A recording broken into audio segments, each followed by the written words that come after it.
এজন্য রোজা রাখবো।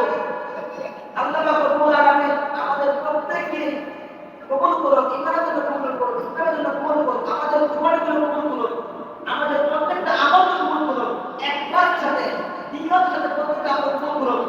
আমলের জন্য ভেজাল না থাকে, নিয়তের জন্য ভেজাল না থাকে, সেটাই বিষয় আমরা লক্ষ্য করুন। আর কুরবানি বিষয়ে আমরা অনেক আলোচনা শুনছি, পুরুষে এটাই বলবো আমাদের নিয়ত যদি না থাকে, ভেজাল থাকে না থাকে, দুঃখ থেকেও না থাকে, আল্লাহর জন্য হবে তাহলে হোক, তারপরে আল্লাহর আপনার আল্লাহ যেসব পুরো কাজ হয়ে গেছে আপনি পুরো সাগর করে সমস্যা আছে সাগর করে দিলেন, তারপরে যত খালেদ হয় খালেদ থেকে হয় তো হালাল কাজ থেকে হয়, এই বিষয়গুলো আমরা লক্ষ্য করবো এবং হারাম কাজ থেকে আমরা বিরত থাকবো, হারাম কাজ থেকে বিরত থাকবো।